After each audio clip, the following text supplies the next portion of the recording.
Hello Cancer, Sun, Moon and Rising. These are your messages for October. Sorry they're up late. The very first card that we have coming up for you is the Empress. Lovely energy around this card, and it's great as an underlying energy. The Empress, she is the master manifester. She can create great abundance around her. I'm not so sure. I mean, for some of you, yes, it's going to be kind of manifestation energy, and you're looking at starting new projects, giving birth to new ideas. She's the mother figure of the tarot, right? So some of you may literally be dealing with parenthood, talk of pregnancies, or, becoming a parent. But as an underlying energy, and especially in this reading, it feels like it's a sense of security. Where's your home? You guys are Cancer as well. So, you kind of deal with those kind of energies anyway. The Empress can show a home situation, a domestic situation, can be dealing with a mother figure. The other thing with the Empress, though, is she's very attractive. And by that, I don't just mean physically. Like, what is attraction? It's being able to attract something to you. So at this time, you may be kind of attracting others, like attention from other people, or you might be yourself attracted to someone else. There is this kind of attraction quality with the Empress. That's how she can manifest, because she can attract those energies to her, what she needs. I also sometimes see her as like a big hug, like, that motherly hug. Some of us may be in need of that when the Empress card shows up as an underlying energy. But there is this sense, it's that kind of yin energy, the receptive energy. It's the card of conscious allowing those things to come to you. But it does speak to me, it's of security, it's coming up here, and being in that space of creation. And I think about it, if we want to, allow things to come to us, or be in a place where we're coming up with new ideas or creating whatever it is that we're trying to create with the Empress energy, there is a level of security that is needed there. But let's see how this energy plays out in the rest of your reading. At the heart of your reading, we have the Devil. Now, maybe this is why, the energy of the Empress is needed at this time. The Devil talks about who has power over us. It's going to be a situation where if the Empress is the domestic situation, home life, that kind of energy, and you have the Devil coming up, who's being the kind of tyrant or having this kind of energy of the Devil in your household or in your domestic situation? For others of you, the Devil can show a karmic situation, a karmic relationship. We see these two people here and they're chained together, but by the Devil holds the chains. So it can be a tie that we have with someone that's not very healthy. It's not the most healthy situation. Some of us may be trying to get away from this kind of a situation, but we feel like we're tied to it. The main thing of the Devil, the main energy, the main message that it has for you is that, who has power over you? What has power over you? The Devil can be an addiction card. So it may be a substance like alcohol, drugs, or, some behavior like watching porn, sex. These things can have power over us. Now, those things in and of themselves are not bad. Like, people can take a drink and it doesn't have power over them. It's the power element that is important here. The fact that it controls you, it's holding you back from something. It doesn't always have to be a substance. It can be old behavioral patterns that we feel like we're being held back in some way. That's at the heart of your reading. There's a strong message of safety that seems to come up in this reading. I don't even know why, but it's that an extra energy that's coming up. Concerns with your own safety, where you feel safe, taking care of yourself. The added message from the Devil, the advice from the Devil card is only those things that you allow to hold you back can hold you back. Now, that seems really easy to say, right? Like, we say things like, you always have a choice, but sometimes you feel like you don't have a choice. But we always do have a choice, even if the choice is just we choose how to experience a situation. Now, this kind of theme of, feeling secure, feeling safe, what are the rules that I conform to, it's kind of carried on with the Hierophant coming up as a past energy. The Devil is the card for Capricorn, the Hierophant is the card for Taurus, so some of you may be dealing with an earth sign. The Empress is, I'm seeing, as the card for Taurus as well because of the connection with Venus.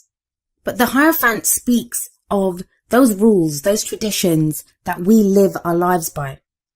Now, some of them we've picked up from our family. Our families taught us, this is how you live your life, these are the rules that you follow. Some of us, it might be like institutions of higher learning or the company that we work for, the rules that we have to follow there. Some of these are societal rules. If this message is resonating at a romantic level for you, like, the rules of society that you can't date someone of this age, or you can't date someone from a different culture, like, those rules that we pick up. But the Hierophant Yes, it talks about conforming to a set of rules, but we choose the rules that we want to live our lives by. Hierophant is a very religious image, right? So it can be our spiritual or our religious rules, how we pick our life, how we choose to live our life, So it feels like this, you've gone through this time of trying to find what the stability is in your life, what the rules are in your life, and we all have them. I call them rules, but it's the traditions, right? And we create those. This is how I live my life because I have this set of beliefs or this set of rules. This is what I conform to. Now look at that top row. They're all major arcana cards. There's a major energy that you have been going through, are going through, Cancer. And all three of them seem to be looking out at us. They just can seem to be staring out at us. The Empress, for me, that's home life. The Devil, who has power over you? What's holding you back? The Hierophant, these are the rules that you have to follow. So there's a kind of oppressive, kind of major, heavy energy going on there. If this is work, with the Devil holding those two people, that kind of balance there, this can be, what's your work-life balance? Are you giving too much to one area and not enough to the other? The Hierophant can be that you've been striving to find some stability. Maybe you follow some kind of spiritual belief or religious belief, whether that's affecting your relationship or your work life. But it's now about, what are the rules, the kind of rules of conduct in my life? What have I been doing? So it's very interesting to me that you have the Seven of Wands coming up in your present energy. Now, the energy that comes up in the present, I always say this, it's the main energy for this period. It's a general reading and the timings are going to be strange. Like for some of you, this energy can play out within a couple of weeks. For others of you, it can roll on into November. We go with the energies or we resist them, or, our own free will and other people's free will affects at what time these energies play out. All a reading does is show you that these are present. This is the snapshot of the energies around you. How are you going to use them? Well, the Seven of Wands, it's a very defensive energy. And it's a general reading, so these might not even be your energies. These might be the energies of someone who's very closely related to your story at the moment, who's affecting you energetically. So when they're going through something, it affects you also. So like I said, the Seven of Wands is a very defensive energy. Look at this guy. He's up on that ledge and he seems to be fighting off these wands that are coming up at him. So this can be a sense of things coming at us from every angle. And I've already said the three cards at the top, they cover different areas. So there is this sense of things coming at us from every angle, but you're fighting it off. Now, the person in that Seven of Wands, he can fight them because he knows what he stands for. It's that kind of warrior energy. Like, a warrior will go into battle knowing what he stands for. He's either fighting for his country, his king, his beliefs. He's very clear on the reason he's in that battle. So the important message of the Seven of Wands is knowing what you stand for. What are you defending? With the Empress sat above the Seven of Wands, for some of you, this could be battles within the home, like, the domestic situation, within a family situation. There's this kind of battle going on. For others of you, it could be that you're having to defend like new ideas that you have. For others of you still, I talked about the attraction of the Empress. This could be you fighting off suitors or people that are attracted to you, and you're not ready to do that. You're not ready to get involved at the moment. But what the Seven of Wands does tell you is that there's nothing to show that you won't succeed. You have the higher ground here. As long as you know what you stand for, yes, it's defensive. It can be defensive. Of course it is, because you're defending yourself. But as long as you know, the main energy here is as long as you know what you stand for, you have the higher ground. Some of you, this could be a battle with addiction or, with whatever I was talking about with the Devil energy, old behavioral patterns, those things that are holding you back. You're fighting those off now. You're breaking the chains that have been holding you back. With the Hierophant there, Seven of Wands, this could show rehab for those of you that have been fighting literal addictions or dealing with someone who has been. The energies can play out in so many different ways. I'm just trying to give you some examples so you can apply it to your own situation.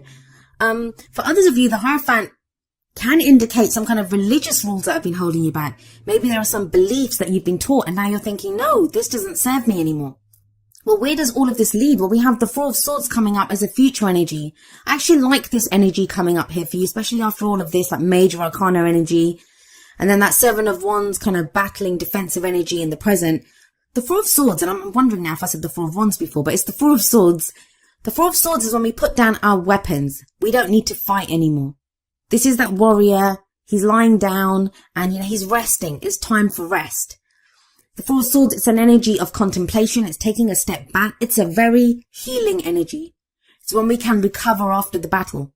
Allow that healing to take place. And you're going to need it. I feel like you need it, but it's a good pause. It's a brief period of rest. Now we have the Devil sat above this, so it does feel like whatever that Seven of Wands defensive kind of battling energy is, it's connected to the Devil, obviously. But you take a break from this.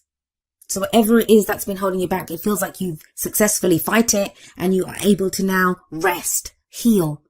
Four of Swords can be a very kind of meditative energy where you might go within, like even if it's just an act of meditation. Now, it doesn't say that you don't get involved with people or you're alone. That's not the energy of the Four of Swords. Sometimes people connect it with the Hermit where, we're alone. It's not that. It can be just maybe if there's been an inner battle even with that Seven of Wands, like you're fighting yourself to say, what is it that I believe? What is it that I want? Where is it that I find home? Some inner demons that you have, or inner devils with the Devil card there. It feels like you do that and then you take a break. And we all need that, right? Every warrior needs to rest after a battle. So what's the advice for you? Well, we look to the crowning energy for that. And this card speaks of those things that we want. How do we manifest our goals, our aims, our ambitions? You have the Queen of Cups here. She's a very loving energy. She's a very nurturing energy. She has that cup that she offers out, her cup of love or friendship even, but she offers it out. Now, she is also a healer, so there's a very healing energy around her, a very spiritual energy. For some of you, this is going to speak of your spiritual path, with the Hierophant set above the Queen of Cups. I haven't really talked about the romantic elements of this reading.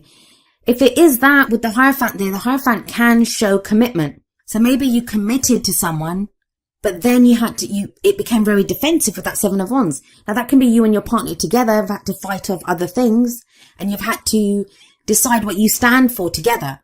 For others of you, that could be battles within the relationship. In which case, that Four of Swords can show a break there. Like, there's a rest from the arguments.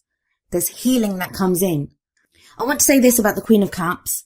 Most of the readings, I'd say more than half of the readings at the very least, they either got the King of Cups or the Queen of Cups.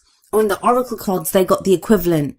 I think it's from the Energy Oracle cards, the man holding a heart or the woman holding a heart. They're the equivalent of the King and Queen of Cups.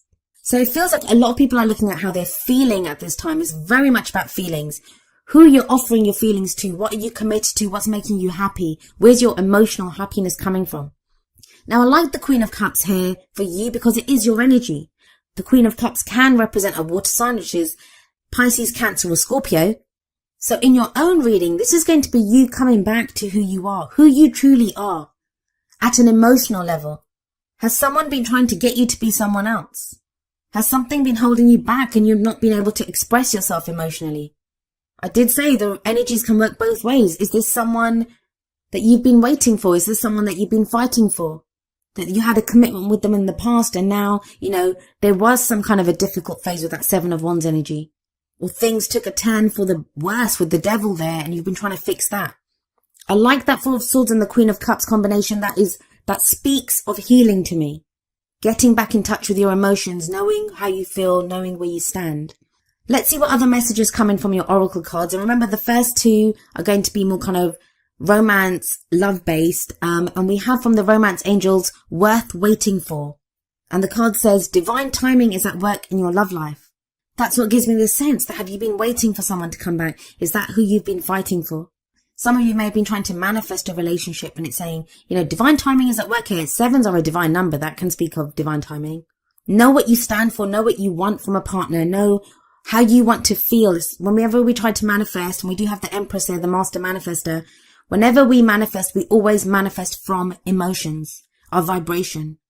So be very clear on what you stand for. Now from the Whispers of Love deck, we have miracles and blessings. Everything has its gift. That can be so hard to see when we're stuck in a difficult situation. When it comes to relationships sometimes, with the Devil coming up, this is when I get people questioning me saying, how do I break the cord? How do I detach myself from this person's energy? There's a reason for everything. And the Miracles and Blessings card, that's what it says, that, may seem difficult. We don't know why we're doing it. It's that battle, right? The Seven of Wands, that defensive energy. But there's a reason for this. It does seem to bring you back to yourself with that Queen of Cups there. Or bring you to someone who is that kind of perfect person for you. That's someone that resonates with the same kind of vibrancy as you do, with cups, water energy. Now we have coming up from the Wisdom of the Oracle, number 50, No Place Like Home. I think Libra got this card as well. So if some of you are dealing with a Libra or have placements there, be sure to watch that video too. This kind of really ties in with the Empress energy for me. This is a card that speaks of, coming home to ourselves. Who is the authentic us? It's like the Queen of Cups energy too for you. It's a place where we just fit, where we feel comfortable, where we feel at home. Being comfortable in our own skins. That even if around us, like there could be turbulence, our home environment is, there's turbulence here with that Seven of Wands coming up underneath the Empress. If that energy is going on, we can still find a safe place within ourselves. What is home? Home is a place that offers us security and safety, right? It's where we can rest, Four of Swords energy. So if there's been this kind of need that, around you, you've not felt safe. And that doesn't just have to be in a home environment, in a relationship, in a work situation. There's been this kind of sense of having to fight for where you are, having to fight for whatever it is that you stand for. The No Place Like Home card, it indicates that, you within yourself, you have a place that you can call home, a place that you can call your own. It talks of trusting yourself, that no matter what's going on around you, trusting that as long as you are authentically you, as long as you come from a place, Queen of Cups, come from a place of how you really truly feel and act from that, you will have dignity, you can have integrity, you can hold your head up high because you are authentic. And no one can take that away from you, no matter who you're battling, no matter who's trying to hold you back, no matter who's trying to have power over you. They can't take away that authenticity. This is its own power, this is its own strength. No one can take that away from you. So it does speak of a safe place and finding that safe place within yourself. I feel for a lot of you with that Queen of Cups there. This is within your emotions, how you feel. Those feelings are real and authentic. And if you act from them, no one can take that away from you. And you have a really lovely energy coming up from the Energy Oracle cards. We have number 51, Healer of the Ages. This is a card about health and vitality, but not just health. I mean, I don't do health readings, but in our spirit, it's a healing energy that comes in. Some of us could meet someone like this, a spiritual advisor, like with the Hierophant there and the Queen of Cups. That is healing energy. We may now be dealing with someone, a spiritual advisor, a therapist, even a counselor, someone who's helping us to come back to ourselves, someone who's advising us on what we need to do. The main energy of this card, though, the main message that it has is that really know, Cancer, that at a really deep level within you, there is an important healing that's taking place. If things have felt upside down, if you've not known what's going on, there've been battles with other people, you've been feeling like held back, the energies are just not with you. Healer of the Ages coming up shows that, all of that is leading towards a healing, and it ties in beautifully with the Four of Swords that comes up in the future for you. Whatever strife you're going through, whatever that battle's been, it's not going to last forever. And it does lead to a place of healing. Now, each of the Energy Oracle cards does have an affirmation. I'm going to end with the affirmation for Healer of the Ages. And it says, "The powerful healing of eternal love is with me now and always. Divine consciousness fills every cell. I am whole, healthy, vital, and at peace."